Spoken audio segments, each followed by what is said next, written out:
Esto es Baile de Máscaras, la serie de podcast de crítica y producción de estéticas para la moda, de la licenciatura en Diseño de Indumentaria y Textil de la Universidad de la Cuenca del Plata.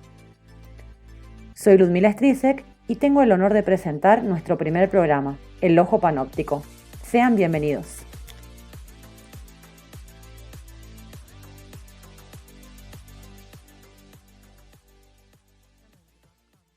¿Qué tal a toda la audiencia? Hoy estamos con Carolina Senzano en este primer capítulo de lo que va a ser nuestro podcast, al que vamos a denominar, este capítulo lo vamos a denominar El Ojo Panóptico, porque consideramos que ella es la persona que tiene el ojo panóptico acerca de todo lo que es la moda y la comunicación de moda y el diseño de indumentaria.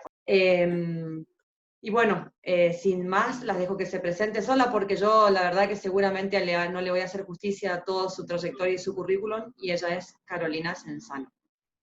¿Cómo estás, Caro? Bueno, hola Ludmila, gracias por invitarme. Bueno, mi nombre es Carolina Senzano, como vos lo dijiste. Yo tengo el título de diseñadora de indumentaria de la UBA, di 15 años clases ahí y doy en la Universidad de la Cuenca del Plata desde que abrió la carrera también.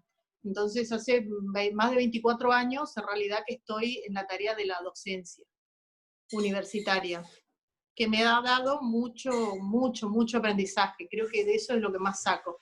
Paralelamente también trabajé en el mercado. Todo el tiempo que trabajé dando clases, también trabajé en el mercado, o sea que tenía una visión distinta y mucho más comercial y mucho más real de todo lo que es la industria de la moda.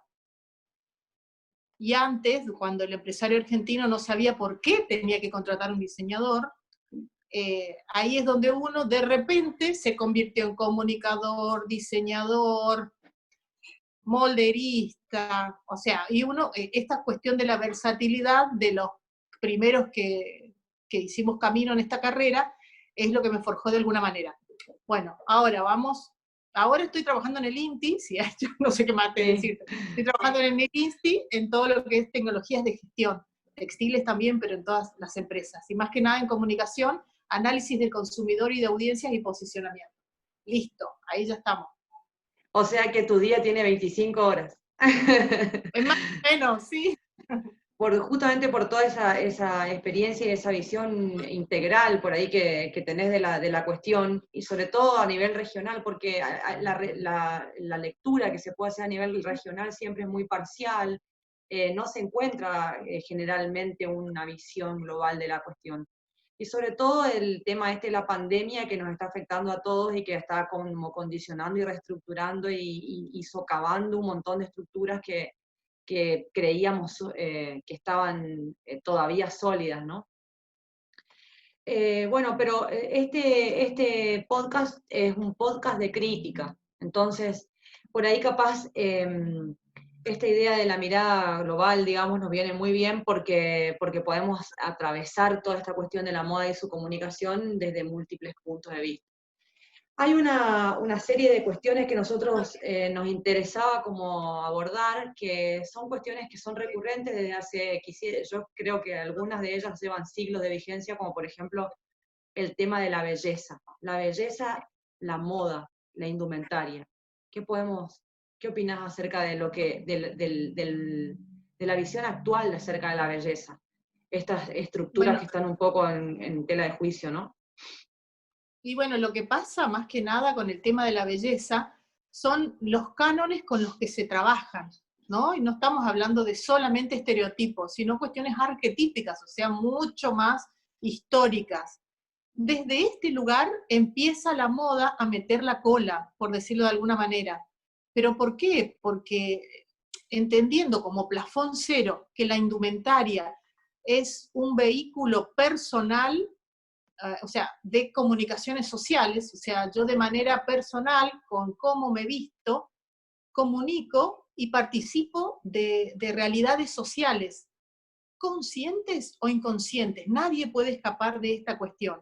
El tema de la belleza y los cánones de belleza también son una suerte de recurso necesario para la moda, y los medios de comunicación están trabajando constantemente sobre la manipulación de estos estándares. ya no arquetipos en este caso, sino estándares. Estos estándares o estereotipos duran cada vez menos, y esa es una realidad también. Si bien hay una constante que es muy difícil de dar bajo, por ejemplo, ahora está en tela de juicio toda la cuestión que tenga que ver con la belleza y la salud. Por todos lados vemos, toda la idea de sustentabilidad también viene por ese lado, pero la belleza y la salud, las empresas que tienen una buena imagen son aquellas que no atentan contra la salud de sus clientes o sus usuarios. Y eso directamente tiene relación por el tipo de modelo que usa en sus campañas, por ejemplo, ¿no? ¿Por qué se insiste tanto en esto? De hace rato, viene hace un montón de años esta cuestión de los estereotipos de la anorexia, la bulimia y todo eso, y de la mujer real o la no real, inclusive con los retoques de los programas de diseño, los filtros, etcétera, ¿no? Viene toda una cuestión así. Las marcas, mientras más se acercan a este momento actual, tienen el desafío de ser honestos con sus clientes, porque el valor de honestidad es el que más se está poniendo en boga ahora. Y ahí los obliga a las marcas a cuestionarse sus estándares de belleza. Estos estándares de belleza les da lugar inclusive a cuestionarse a sí mismo, a las marcas a sí mismas, en estados anteriores. Sí, se podría decir entonces que el parámetro de belleza le está cediendo a la honestidad, la condicionante de diseño. Exactamente, pero fíjate vos por qué cuestión tirana, porque está todo bien, está todo muy lindo lo que estamos acá compartiendo al respecto de la belleza y la honestidad, pero todo se resume a ventas, y es Claro. así de tirana la situación. Estamos dentro de un sistema capitalista donde sí o sí nacimos y vamos a seguir estando por largo tiempo, más allá de todos los bemoles que tenga. Este sistema capitalista nos obliga a clasificar una instancia exitosa o no en función de las ventas, ¿no? O sea, los parámetros de éxito son varios, pero en esta cuestión, o sea, si una empresa vende mucho o tiene mucha interacción social, o hay varios indicadores que se resumen después en las estadísticas de ventas. Estas estadísticas de ventas son las que ya están cantando de que la autocrítica de las empresas, la honestidad con respecto a sus usuarios y a su audiencia también, aunque a veces no sean los usuarios, otro tema, tiene que ver con eso, con contar realmente, con no salir con filtros, con usar cuerpos reales, con empezar a cuestionar la idea de belleza. Fíjate que, bueno, ahora varias marcas internacionales lo sacan. Cuando ya una marca fuerte lo saca, es porque está arriba, ya casi masivo, exactamente. Sí.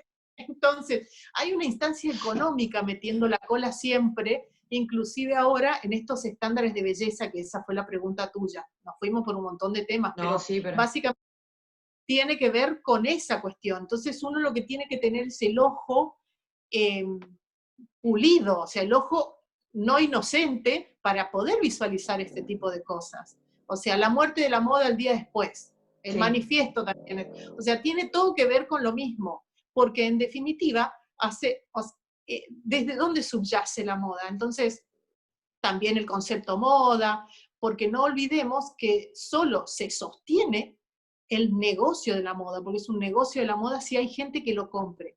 Y hay gente que lo compra cuando se siente a gusto, cuando se siente en parte, ¿no? Entonces, y de ahí podemos seguir derivando en un montón de cosas. Pero el plafón cero hay que partir de que la indumentaria es un vehículo individual de conductas sociales. Desde ese lugar hay que partir. Todo lo que es la manipulación mediática y de comunicación que hace que un movimiento social se mueva, o manipular las elecciones de las personas, es otro tema igual, pero no puede ir escindida de todo lo que socialmente pasa. No hay manera no hay manera. Entonces, plafón cero es ese, el otro plafón cero es que estamos dentro de un sistema capitalista y cualquiera de los cánones que se muevan ahí siempre van a tener bastante injerencia el tema de la comerciabilidad, no necesariamente, que se venda o no, no es solamente comercial, que tenga trascendencia o no, que ocupe determinados lugares en la opinión pública, también está medido por el capitalismo, no es que te dé o no la plata solamente, desde varios indicadores el capitalismo trabaja con eso, y la idea de belleza está supeditada a ese tipo de cosas. Y justamente dentro de esta idea del sistema capitalista y su estrecha, indisociable, diría yo, de mi humilde punto de vista, relación con la moda, si es cierto que en la modernidad, digamos, la moda tendía a homogeneizar y a estandarizar, ¿no? Pero la visión esa está cambiando, ¿verdad? O sea, hay una búsqueda de la distinción, ¿no? Aparte Claro. desde el punto de vista de las marcas también. ¿Qué es lo que pasa con la modernidad? En ese momento lo que hay que ver, volviendo al plafón cero de una expresión individual de conductas sociales, en ese momento la cosmovisión grosa era más funcional, ¿no? ¿Estamos de acuerdo con eso? Era la Claro. cuestión funcional. Esta idea de la industrialización de golpe estando dentro del sistema de la moda, digamos. Exacto. Era todo funcional, más allá de que había algunas situaciones que no, pero todo era pensado en función de hacer funcional determinada cosa, hacer que se resuelva en menor tiempo. Había como algunos objetivos, pero comunes entre todos. Y uno a la hora de vestirse también se movía con los mismos objetivos impuestos tácitamente, por ahí uno inconscientemente no se da cuenta, y es esa el grosso de la moda también, ¿no? Y de los movimientos sociales, y de la moda cómo acompaña esto. La modernidad tenía otra cosmovisión, ¿no? Aparte tenía mucho por descubrir, esa era la idea en la moda, hay mucho por descubrir. La modernidad pensaba de que estaba en un comienzo de un camino. ¿Qué pasa con la posmodernidad? Luego, en la posmodernidad, cuando ya como que no hay vanguardias artísticas tampoco, ¿no? De los 50, 60 para esta parte, ¿qué pasa? Que primero que la moda baja la vista, ya no mira la cuestión de la utilidad y la funcionalidad, sino que empieza a mirar a la gente, y a la gente más joven aún. Y cuando pasa eso, la idea posmoderna empieza a replantearse esta cuestión de la funcionalidad. Por ejemplo, me pongo la ropa interior arriba del suéter, ¿no? Un ejemplo. Y se empezaron un montón de movidas, claro. Entonces los objetivos y las motivaciones cambiaron. Y no es una pavada, eso es fundamental. Además de no mirar para adelante, porque la modernidad mira para adelante y la posmodernidad mira para atrás. Claro. Todo lo retro, lo vintage, empezó después de la posmodernidad. ¿Qué pasa con eso? O sea, primero, vemos que no hay un futuro, es jodido el tema de la posmodernidad. Vemos que no podemos inventar nada. Vemos para atrás y vemos que está re bueno eso que hicieron, pero lo tenemos que actualizar.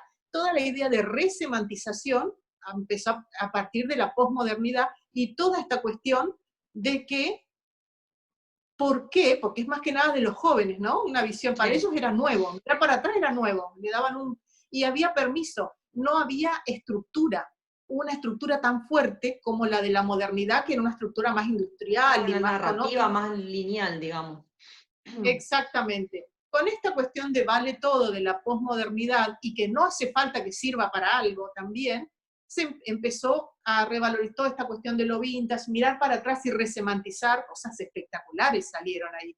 Justo coincidió con todos los ídolos musicales y ese tipo de cosas, porque se bajó la mirada a los jóvenes y no ya no sé, el noble y el burgués, ¿me entendés? Entonces era la calle, empezó a pasar una cosa muy copada. Y desde ahí, yo no sé si te contesté lo de modernidad, pero lo que sí se contesta hasta ahora en todas las preguntas que me hiciste, es esta cuestión que la moda acompaña a los movimientos sociales, pero desde una cuestión individual, ¿no? Y por más que haya determinados objetivos de manipulación de consumo, que sí los hay, estos funcionan en tanto y en cuanto puedan leer lo que está pasando y lo que va a pasar próximamente, que tienen que ver con los pronosticadores de tendencias, que no son ni nada más ni menos que lecturas sociológicas, básicamente, y proyecciones del mismo tipo. ¿va a desaparecer ese monopolio, esa cuestión centralista, eurocentrista o norteamericanocentrista, diría yo, de marcar las tendencias para que emerjan a nivel más regional, o eso todavía se va a ir sosteniendo con la misma lógica? Yo creo que van a pasar, que van a empezar a convivir. Siempre hubo convivencia, pero la convivencia de los monopolios que manejaban la moda, con los mínimos, o sea, era posible porque a ellos no les molestaban lo más mínimo, esa es la realidad. Pero ahora hay una cuestión, pero ¿por qué tiene que ver? Van a seguir, o sea, de movida va a seguir, van a seguir los grandes de la moda manejando porque partimos de la misma cuestión, que es un poder económico que no van a querer largar. Por ejemplo, la situación de atemporalidad de la moda que estamos queriendo desde hace muchos años, desde la moda circular, el reciclado, etcétera, desde un montón de lugares, se está trabajando sobre la atemporalidad, sobre que no haya más colecciones por temporada, etcétera, ¿no? Exacto. Pero hay un gran poder económico que maneja mundial de la moda que no le conviene eso. Eso es básicamente, ¿no? La cuestión. Y no solamente en cuestión de ventas, sino en cuestión de manejos, porque no es solamente la venta de la prenda, el negocio de la moda. Y eso es lo interesante para analizar. Hay un montón de cuestiones relacionadas a, inclusive, empresas satélites que se mueven, como todo el sistema solar, no es el sol, se mueve el sol, se mueven todos. O sea, es todo un sistema que se mueve en conjunto si caen algunas cuestiones como esta de la temporalidad mejor, en realidad sí caen.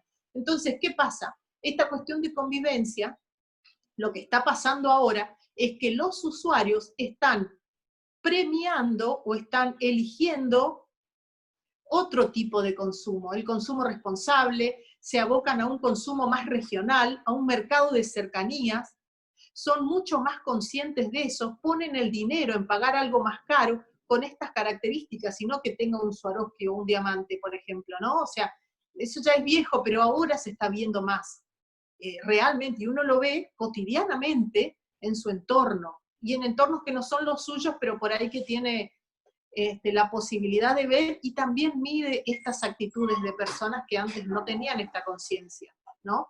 ¿Qué pasa con esto? ¿A qué voy? El consumo mismo es el que determina quién sube y quién baja. Es el consumo, no las grandes marcas. ¿Cómo hacen estas grandes marcas para que esa gente que consume, los millones y millones que estamos consumiendo, sigan eligiendo sostener este sistema monopólico, ¿no? Entonces hay toda una campaña mediática y de manipulación de consumo que tiene que ver con eso. Pero la convivencia con todas las otras alternativas les está pesando bastante, y esa es una realidad. No solo se pone sobre la mesa y nos ponemos a hablar los que estamos en el tema y nos encanta hablar y pensar y reflexionar. No es una charla de amigos solamente, que de 20 años atrás hasta esta parte fue charla de amigos, este tipo de cosas. Ahora no, ahora uno lo escucha de manera más cotidiana. Y es eso de lo que empiezan a tener miedo estas empresas más monopólicas. Volviendo a la pregunta inicial, porque viste que nos vamos por las ramas, ¿no? Por las ramas. Esa es la idea, esa es la idea. Yo creo que sí, van a seguir estando durante un tiempo bastante todavía esta situación de manejo más monopólico, con algunas condicionantes que necesitan para sostenerse, económicamente estoy hablando también, para que todo ese sistema se sostenga.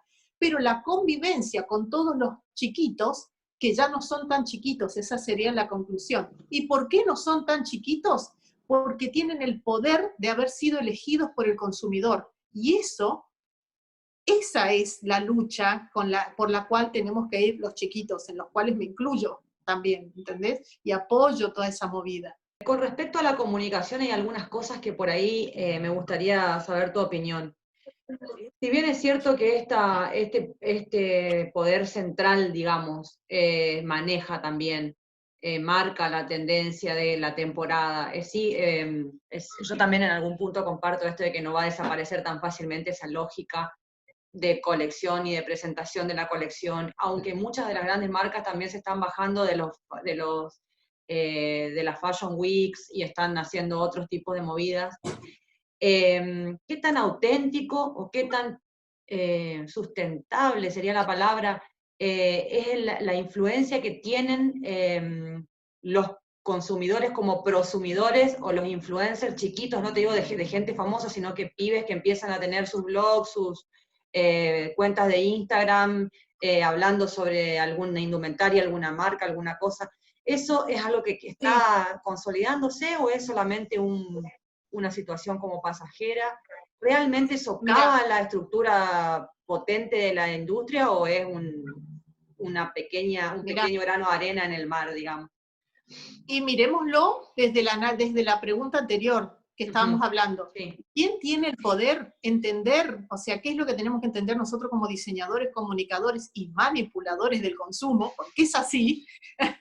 Tenemos que entender que el poder lo tienen los consumidores, el número de consumidores. Y el consumidor empoderado, ¿cuándo uno llama consumidor empoderado? Cuando es un número bastante grande, que puede cambiar la decisión de una empresa, un grupo de consumidores. Y a esto me refiero con, de la respuesta anterior, la convivencia con todo eso. Y se engancha a lo que vos estás preguntando. ¿Qué pasa ahora?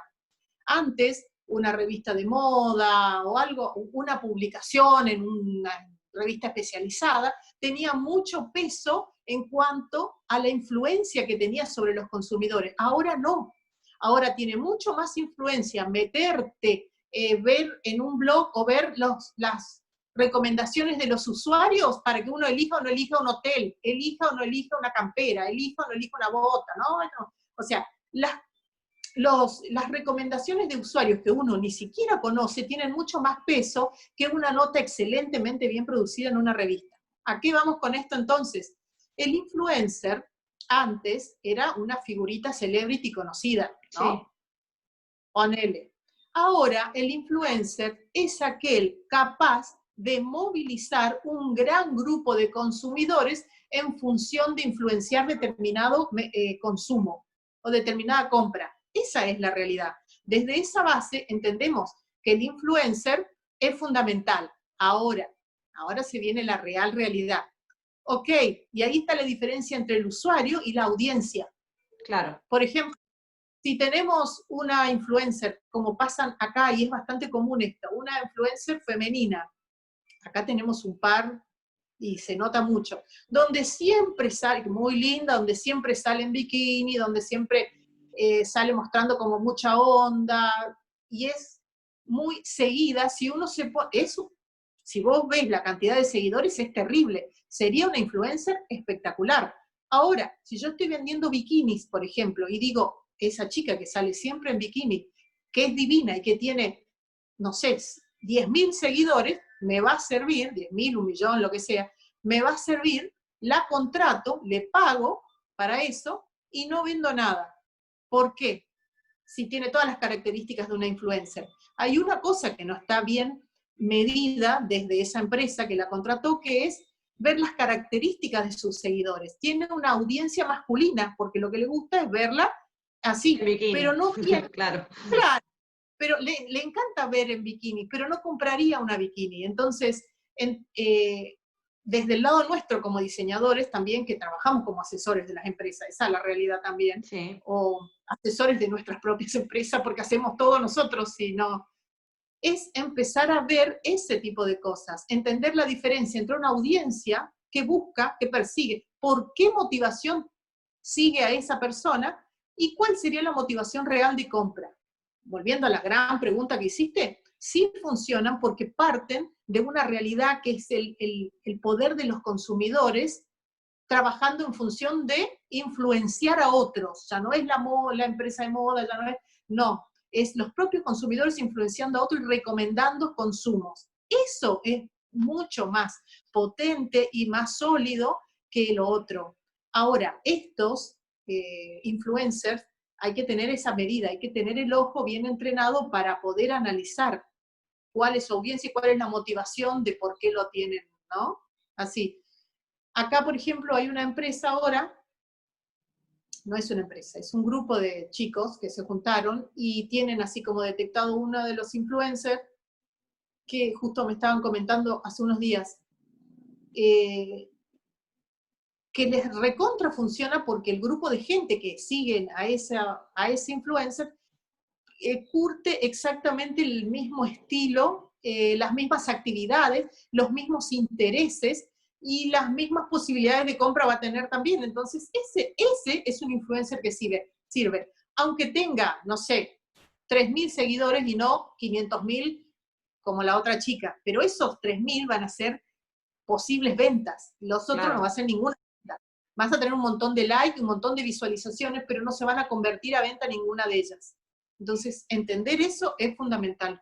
Hay otra cosa que por ahí me daba vueltas en la cabeza, sobre todo por muchas cosas que están pasando también ahora, que es con esto de la pandemia y demás, y las discusiones acerca de otras cuestiones que van en paralelo a todo esto, como, no sé, ley de talles, un montón de cosas que están ocurriendo. Pero también salía como una cuestión muy potente el tema de las ventas por Internet. ¿Es algo que se va a consolidar o vamos a seguir con las mismas lógicas de la compra en local? Digo esto por la situación geográfica nuestra, ¿no? Que siempre en algún punto, salvo lo que no es una producción local, que es muy poquita, muy chiquita, muy poca escala, tampoco no hay mucha cantidad de producción, como para decir, bueno, listo, nos largamos a consumir chaqueño, nos largamos a consumir correntino, no podemos porque no dan las escalas de producción. Siempre estamos, como consumidores, estamos consumiendo cosas que se producen en los grandes centros, ¿no? Entonces, bueno, la única forma que llegaban acá era a través de los canales de distribución estándares de locales comerciales, o ahora por Internet. Eso, ¿vos qué pensás? ¿Se va a consolidar o vamos a volver, una vez que se invente la vacuna del COVID, vamos a volver corriendo hacia los vestidores de los negocios? Bueno, yo creo, antes de que se inventara la vacuna, cuando se abrieron las tiendas en Asia, por ejemplo, Asia es un mercado del lujo porque hay gente que habitualmente consume el mercado del lujo. O sea, nosotros acá nosotros no somos un país que consuma por una cuestión Lógica. real económica. Claro. Lógica. Sí. Bueno, pero Asia, cuando se abrió, y todavía estaba, no tenemos la vacuna, pero se abrió, cuadras y cuadras de cola, con la distancia que había que tener, por eso era la cuadra, se hacía más largo, pero era terrible la cantidad era terrible, uno era 1 kilómetro de cola, era en uno de los lugares de Asia, y en otro vendían Chanel, ¿me entendés que un Chanel es como comprarte un auto? No sé cómo explicarte, o sea, Claro, no. El mercado del lujo es impresionante, y esta gente que tiene ese poder adquisitivo prefirió, en el medio de la pandemia, ir de todas maneras a hacer la cola y entrar y tener la experiencia offline. Y ahí va la respuesta, por ahí va la introducción. Hasta ahora en Argentina, que solamente es un indicador de un país tercermundista que maneja bien la moda, en relación a los otros países de Latinoamérica al menos, no llegó nunca a un 10% de su facturación online en instancias prepandémicas. Nunca llegó al 10 siquiera. Inclusive en estas empresas donde había una fuerte inversión en todo lo que es la venta online. Nunca llegó al 10%. Bueno, ahora ha superado el 10%, algunas. Entonces, ¿qué es lo que sí va a pasar? Como pasó siempre en la historia, que no es que termina uno y empieza el otro. Va a haber una especie de gran convivencia y de transición. Lo que sí es claro de que esta situación nos obligó al menos a plantearnos la posibilidad de comprar online. Entonces la motivación, el freno, la traba de la compra online que tenía que ver con los usuarios que no querían probar, bueno, se pasó ahora, y ahora sí probaron, y sí encontraron una fuente de placer importante en esta compra porque está muy agilizado absolutamente todo. O sea, yo creo que no va a ser lo mismo, tampoco creo que ahora todo el mundo va a comprar online, no creo eso tampoco, pero sí que al menos está como una posibilidad más que antes ni siquiera la tenían en cuenta. Eso por un lado. Por otro lado, las marcas han tenido y se han visto obligadas a un ejercicio de toda esta cuestión de online. No solamente de contratar gente que haga las páginas, porque mirá vos hasta dónde, sino contratar personas que le manejen el contenido, y eso es fundamental. Claro. ahora vieron que tenían que invertir no solamente en un community manager, por ejemplo, que le maneje las redes, porque vieron que no era el manejo de redes solamente lo que necesitaban, sino un manejo de contenidos importante. ¿Pero por qué? Porque había una gran cantidad de población abocada a satisfacerse socialmente en la instancia cibernética, por ponerlo de alguna manera. Sí. Eso los obligó a tener un ejercicio y a resetear un montón de cuestiones. Eso va a seguir. Lo que no va a pasar es que, bueno, se termina la pandemia y las tiendas que abren no va a ir nadie, no, igual se va a llenar de gente. Y lo que sí creo también es que las personas van a estar más proclives a estar entre el off y el on, el offline, el online. Bueno, dice, ok, lo veo en internet, me gusta, ya sé, porque hasta eso han agilizado, de qué manera mirar y de qué manera mostrar las marcas para que se pueda sentir hasta el olor de las cosas, por decirlo de una manera, ¿no? Sí. Entonces, de repente, así, bueno, lo compro. O no, me da duda, me voy a la tienda y lo veo después. Pero antes lo vi en internet. Es más, me fijo si por internet no está más barato que comprarlo en la tienda. O sea, la gente empezó a tener una cotidianidad en este ejercicio, ¿no? Hay todo un ejercicio que ahora las marcas están teniendo y están contratando gente también para eso. La moraleja sería que las marcas agilicen más sus estrategias de comunicación para este nuevo escenario, digamos, de ventas que vamos a tener. Pero sin abandonar quizás al consumidor que va a las tiendas y que quiere vivir otra experiencia de compra, digamos. Que la experiencia de compra pasa por otras situaciones sensoriales, quizás, que aquel que está dispuesto a cederlas, digamos, en algún punto, porque es cierto que vos ves una imagen, entendés más o menos cuál es tu talle, te gusta visualmente y lo podés comprar, y crees que es tu talle, ese también es otro tema, y lo podés comprar, que aquel que no abandonaría jamás la experiencia de probarse, de sentir la textura de la tela, el color, a veces que es engañosa. Eso también están puliendo mucho las marcas, de que la fotografía sea lo más fiel a nivel color. Bueno, eso es lo que vos me dijiste. Bueno, vos me retrucaste y yo te digo, quiero vale 4 ahora, porque fíjate lo que te digo. Claro. El tema no es que solamente van a tener el desafío de manejar de una manera más concreta y más eficaz la comunicación, sino tienen que entender, es una cuestión de parámetros en realidad, de parámetro comercial, pero es cuestión de parámetros. Primero entender que si no entienden al consumidor no va a funcionar nada, porque ya quedó demostrado que cuando no había gente que compraban, cerraron un montón de... Bueno, entonces, entender el consumidor. El consumidor necesita experiencias emotivas. Eso es lo que quiere, desde una cuestión. Y no es una cosa o la otra, o es online o es offline. Las empresas van a tener que entender que es un ecosistema mancomunado. Claro. Y que tiene que, al mismo que le das la experiencia online, también se la das offline. La haces tocar, lo llamás, tiene que haber perfume en el local, no sé, la cantidad de cosas que se te ocurran. A mí me queda una pregunta, una palabra clave más que nos ha secuestrado horas de vida de conversación, que es el tema sustentabilidad.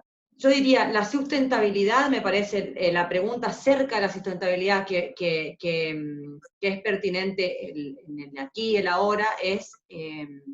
me parece que en el contexto de la pandemia, la sustentabilidad de la industria en el estado en el que está, en la depresión en la que es real que ha caído, y en cómo hacemos para transformarnos y salir de esto, ¿no? Desde el punto de vista de la industria de la indumentaria, ¿no? Y bueno, la industria de la indumentaria ha caído muchísimo con esta cuestión de la pandemia, pero de la indumentaria en sí, no del textil, porque hay otras actividades asociadas donde han resurgido todo lo que tenga que ver con los textiles relacionados al hogar, al uso dentro del hogar, ha resurgido un montón, porque básicamente la gente se vio obligada a revalorizar espacios que antes solamente los tenía de paso, como dijo uno de los chicos en la charla de vos. Entonces, lo que sí hay es se obligó a la gente a consumir en mercados de cercanía, que era lo que hablábamos en una de las preguntas. Esta cuestión, ¿qué es lo que hizo? Empezar a ver más cerca y a ver que había lo que uno quería, que no tenía que estar que había y que no era tan caro como uno pensaba y que sí era de calidad, ¿ok? O sea que la motivación de compra que tenía antes estaba recontra influenciada y manipulada por los medios de comunicación, pero cuando esto ya no pudo, porque no se podía comprar, no podía salir más de 2 cuadras, depende, cada país tenía sus normativas igual, pero la cuestión de los mercados de cercanía, o de en vez de ir a comprar a un mega supermercado, compras en el mercado y ves que tenés otra experiencia de compra y otras facilidades, otras fortalezas tiene de repente, y otras cosas que de repente me gustan, ¿no? Que te atiendan así más de otra manera, no sé. Entonces la gente, lo que sí pasó fue eso, y en la industria de la moda, lo que sí va a pasar, me parece, por una cuestión de sustentabilidad, son las alianzas. O sea, se van a tener que aliar, como ya está pasando en Europa, como no es que te digo porque me parece, ya está No, sí, pasando. sí, sí, O sí. sea, se alían para un montón de cuestiones, o sea, esta cuestión de partnership, que es, bueno, nos juntamos entre los dos y nos hacemos, eso es lo que va a seguir pasando. Y el trabajo en red, que tanto se habló y tanta charla de amigos era, bueno, ahora se ve la realidad. ¿Qué es el trabajo en red en la sustentabilidad de la moda en la post-pandemia? El trabajo en red tiene que ver con ver todos los actores de este universo de consumo de la moda, que están los confeccionistas, los diseñadores, el que hace las bases de los zapatos, el que hace la capellada de los zapatos, el que hace los cordones, todo esto es una gran red, ¿no? ¿Qué es lo que se analiza? ¿Cuáles de todos estos son fundamentales? Que si los saco, caen. O sea, se empieza a analizar desde ese lugar y desde ese lugar se trabaja. Por ejemplo, las políticas públicas, después de hacer este análisis, porque sé que lo están haciendo desde el índice, por eso te digo, después de hacer este análisis se empiezan a visualizar cuáles son para el desarrollo de proveedores, por ejemplo, cuáles son los lugares o los proveedores o las partes de rubro que son fundamentales para que el resto salga. Y es ahí donde se va a empezar a trabajar. Las alianzas tienen que ver con eso también, ¿entendés? O sea, ¿cómo se hace alianzas en red? Ok, yo te bajo el precio acá, pero te subo el consumo acá, pero o sea, son alianzas en red. Lo que va a estar difícil es de coordinar, pero me parece que la instancia de sustentabilidad post pandemia de la industria de la moda para salir de esta cuestión, no solamente salir, sino ver otra posibilidad, otra mirada también, que es lo que hablábamos con el tema de los consumidores, otra mirada de cómo hacer las cosas. Laburar en red, o asociados, o la palabra que quieras, tiene que ver con eso. Es una salida sustentable que en Europa ya se está haciendo, por una cuestión de viabilidad, de que salgan las cosas, si no, no salen. Por ejemplo, mirá, una pavada, uno necesita que aquella empresa que hacía las bases de plástico de las zapatillas, haga en un montón de modelos más, y no puede hacerlo porque no tiene insumos, y no puede hacerlo porque no tiene tal cosas. Bueno, este que hacía los insumos y este que tenía el otro recurso, o sea, es fundamental empezar a trabajar en red para que eso funcione, porque si el que hace las bases no funcionan, todos los otros que venden sus diseños con esas bases no lo van a poder hacer. Para que se entienda, es un ejemplo bastante burdo el que estoy dando, pero es entenderlo desde ese lugar. Hay más para hablar, Ludmila, de eso, pero bueno, ahí nomás. Muchísimo más. Bueno, creo que te exprimí bastante. Te agradezco infinitamente, como siempre sabes que admiro enormemente toda tu trayectoria, tu cabeza, tu visión panóptica, y te robo a vos ese término porque vos me lo dijiste por primera vez y me quedó grabado acá. Así que bueno, espero que quedas invitada para otros próximos programas, si querés, si te Bueno, interesa. dale. Y bueno, nada, muchísimas gracias por todo este saber, este conocimiento, esta visión lúcida de la cuestión que hace mucha falta, digamos, para poder tener una mirada crítica acerca de nuestra situación y saber el posicionamiento también del diseño, del futuro de la industria, de cómo esto va a seguir para adelante, ¿no? Así que bueno, te Bueno, libero y muchas gracias te por agradezco invitarme. muchísimo. Después charlamos más. Un beso, negro. Dale, un besote.